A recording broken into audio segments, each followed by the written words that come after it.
Hello, everybody. I've just been reading a little bit about the new European T20 Premier League that was launched the other day. I thought it was quite interesting, so I just thought I'd come along here and discuss a little bit of kind of what I've picked up from all this and also share with you guys. I think it's quite exciting to see that this kind of came up on the feed. This was the first ever BBL final between the Perth Scorchers. Perth, it is a sellout. It is 41 degrees, and Perth Scorchers are playing host to the Sydney Sixers in the final of the BBL. Marcus North for the Scorchers has won the toss on a good pitch here at the Wacker and elected to bat first.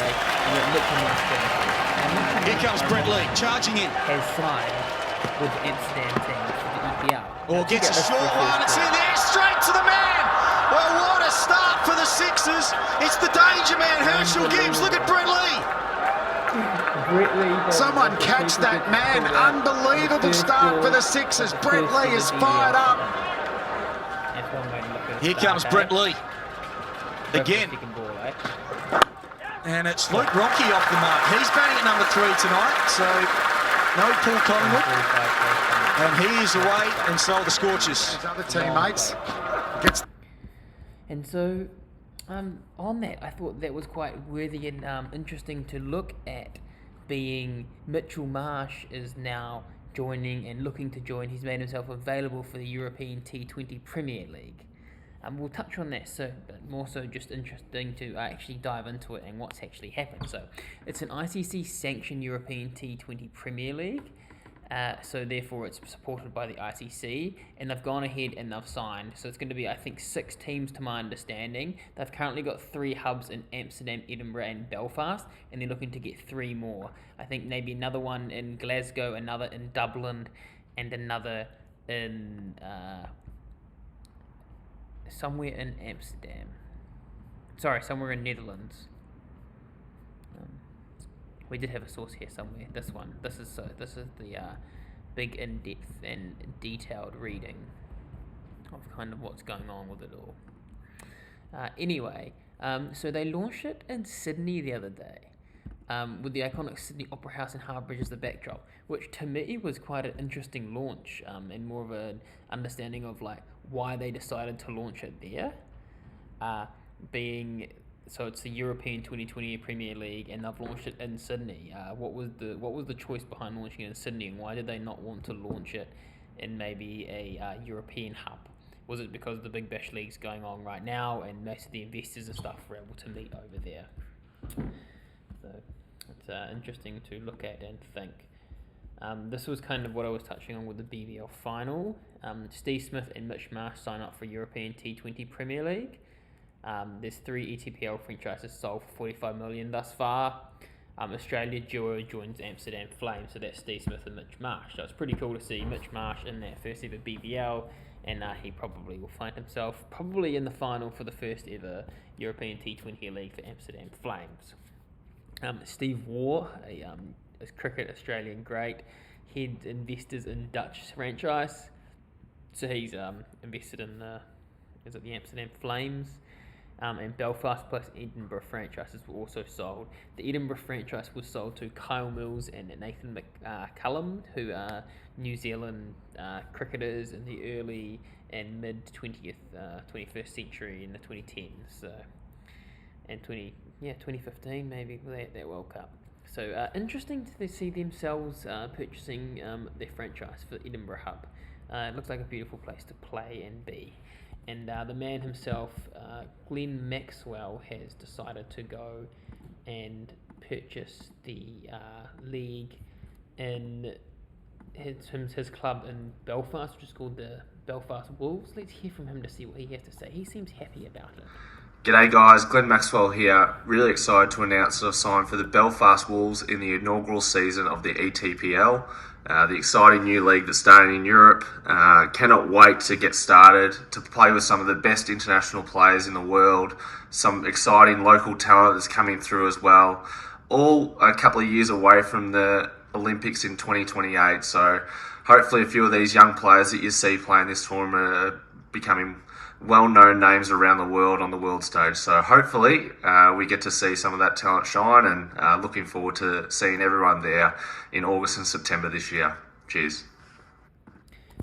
So it's an interesting point he makes about being able to be prepared for the 2028 World Cup. The Olympics and stuff, which is what they're kind of broadcasting towards.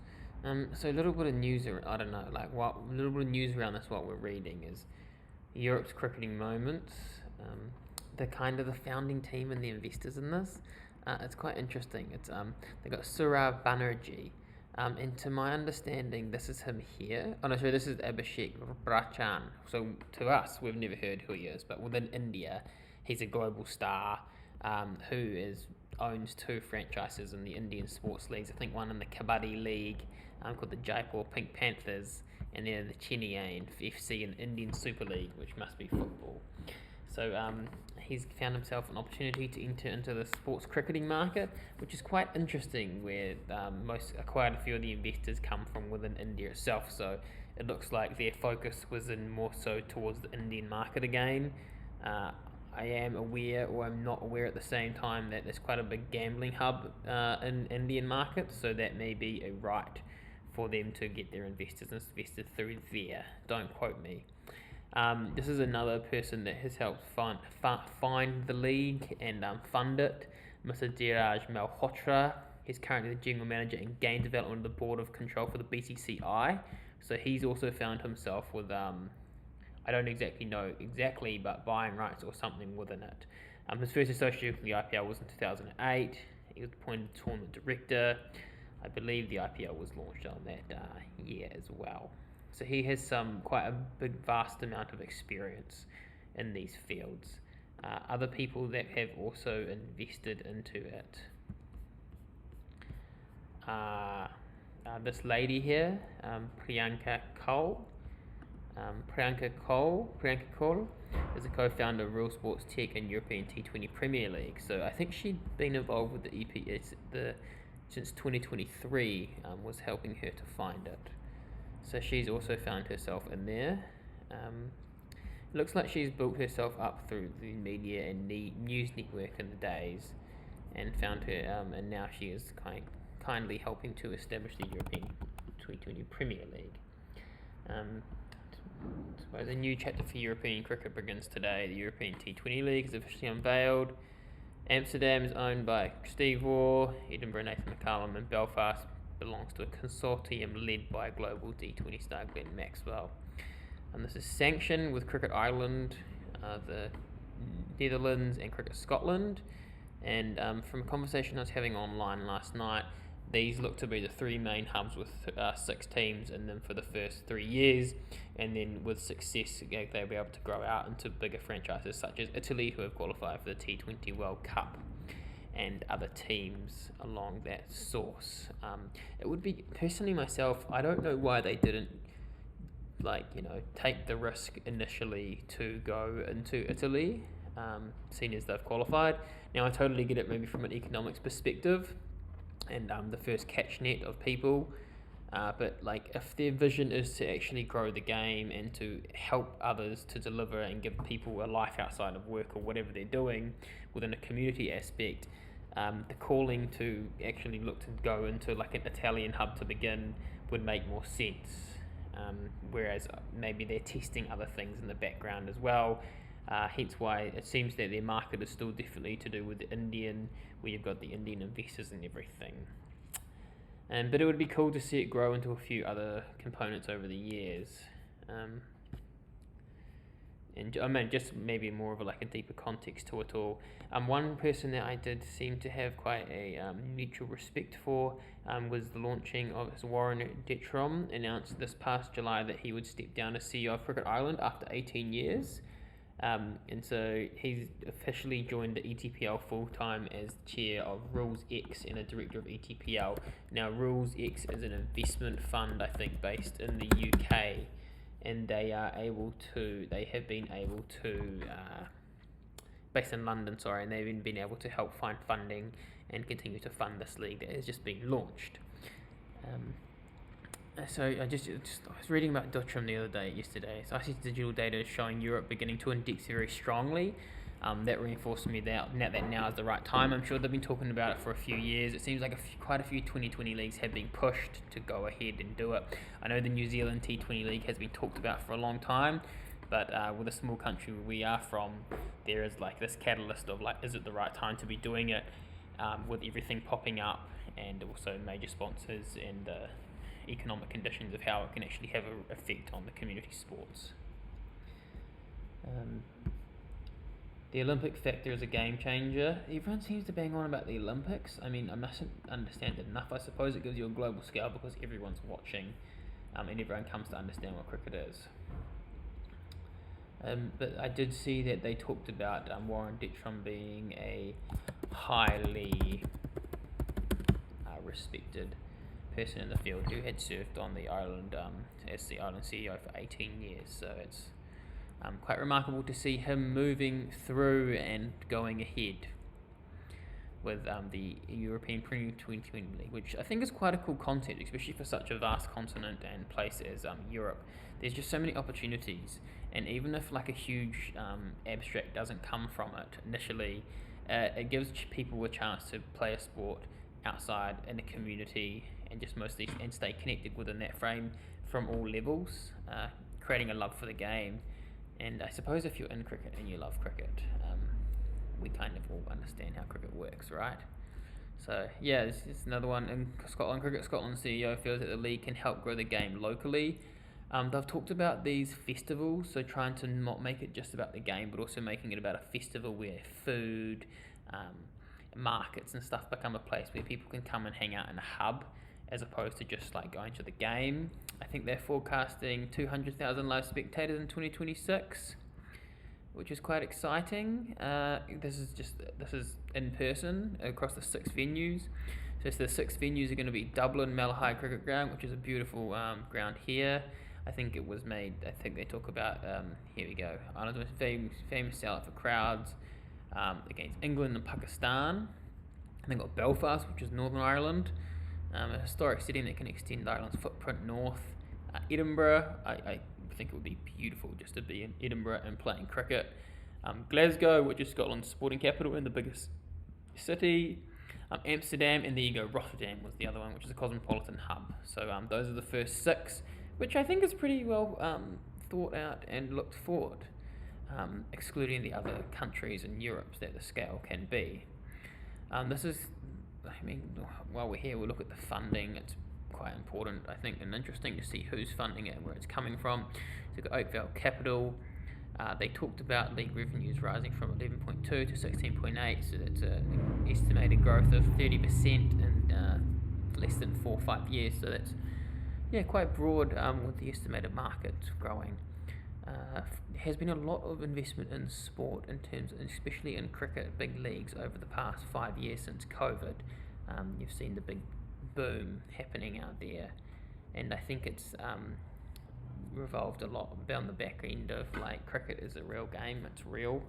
You can watch it live time, and so with the evolution of AI and everyone having more time on their hands, to actually watch a sport that is live and fast is a lot more realistic and true to our human nature of what we want to watch.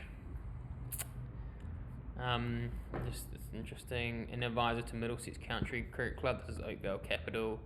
They've advised on about 25 billion worth of deals, including selling tech to the Flutter, IMG Sport Radar, and so on. ETPL is different because it's ICC sanctioned. This is a big factor they keep banging on about. It's ICC sanctioned, therefore it's controlled by the ICC, and it's also multi-nation, which is quite fun.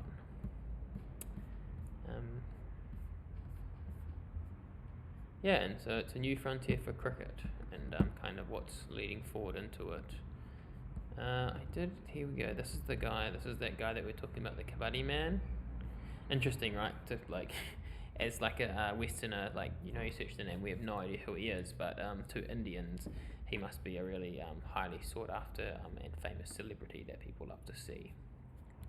And this is another investor, Saurav Banerjee. He was the founder of My Sports, which aims to democratize sports, the vision of My Sports. So sure, he's been in the game for a while and probably quite understands what's kind of going on in that sense.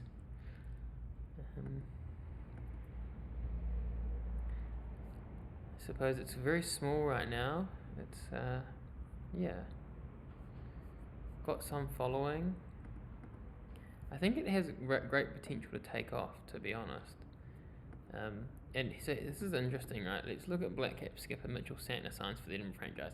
Now, like, don't get me wrong, the way he speaks may be his own character and charisma, but he doesn't actually seem too happy and encouraged to be going there, which makes me question, like, is he... Like, sure, he's a great ambassador for the game, he's a very calm, cool man, but some of the analogy in this passage makes me wonder, like, he's thinking, like, oh, another 2020 league, like, is this actually good, and is this what our country, is this what we need as a society in the world, or do we need people to be more involved in the communities and growing that?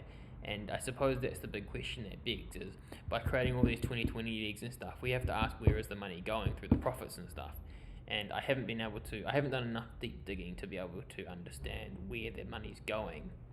But you'd hope that it would flow back into the grassroots so we can continue to grow the game through communities and also have connections of hubs in the real world where, despite if you're watching the 2020 league or not, you're still happy growing and playing in the game of cricket outside of what you're doing in life to actually make an income. Maybe he's thinking that. Hey everyone, Mitch Santner here. Really excited to be part of the Edinburgh Castle Rockers this year. Lovely part of the world to be playing cricket, and sounds like a really exciting new competition to be a part of. Can't wait to see everyone support the Castle Rockers. Should be a lot of fun. Let's go. And so maybe that's just his charisma and just how he acts. But it's a little bit of food for thought, I think, through it. And we've looked at Glenn Maxwell. Oh, Penguins.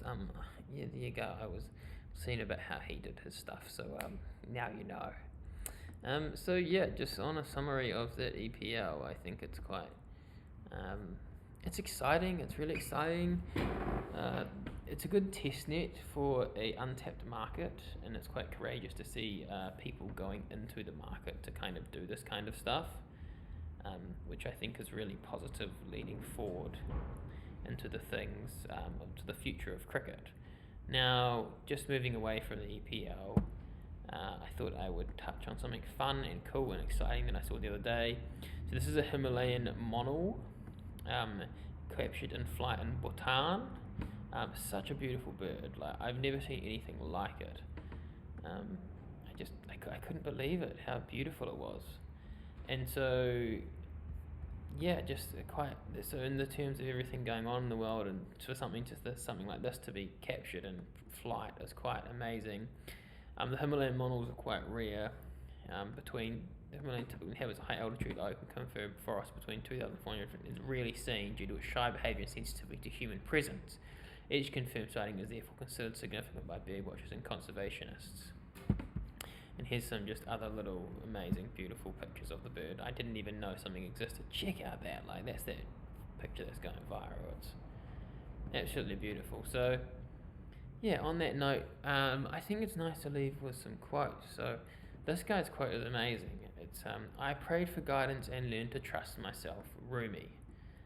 And to just, take a moment to take that in. I prayed for guidance and learned to trust myself. Trusting myself about what you do is quite cool. And for people who don't know who Rumi is a 13th century Afghanistani poet that grew up and lived in the city of Konya, Turkey, which has one of the oldest civilizations constantly lived in history. He's one of my favourite poets, and I don't know how they managed to get demon hunters in here, but anyway, yeah, he's one of my favourite poets and has some really great, deep and depth-worthy poems to read through. So yeah, I prayed for guidance and learned to trust myself, with the beautiful Himalayan monal in the background. Shout out Hassam for this beautiful photo. Hope you guys enjoyed my little exploration on the news of the European T20 Premier League. I thought it was quite interesting and nice to talk about, to see kind of what comes of it. it would be great to be able to get some clubs into the future that are in different areas, such as, I mean, I don't know, but Italy, Croatia, Germany. I suppose you could touch on Spain as well, France, and you kind of get a real conglomerate of the nations, and trying to grow it within that sense, but also maybe with the bigger remembrance of humanity in mind, and the values and like occupations for the growth of this world to be played and taught through cricket, as opposed to maybe just going for the whole economical aspect and funneling in where the money funnels. So that's something that I'm going to be watching out for, just in terms of that, and hoping that a lot of it goes back into the game and for the growth of the cricketing market, as opposed to for the own goods and satisfactory of people as individuals. I think it would be cool to give kids opportunities through this kind of game to allow them to grow, not only within the cricketing field, but just in terms of education and stuff. Sport is such a great divider and chance for growth, not just within sport, but within life, and helps set up pathways for many people and connections and networks of good people all around. On that note, I suppose let's finish it with another first ever BBL final ball when they're 1 for 2. It's the high five, it's a net! He's broken through again, Brett Lee! 2 wickets in the over! Incredible scenes, Peter Neville celebrating, Mitchell Stark. I used to say, if I hear... Thanks for the ad, guys. If you like this kind of stuff, feel free to follow. I'm going to try and do a little bit more on just what I find interesting, or what I'm looking at around the world. Peace and love, and till next time. Cheers.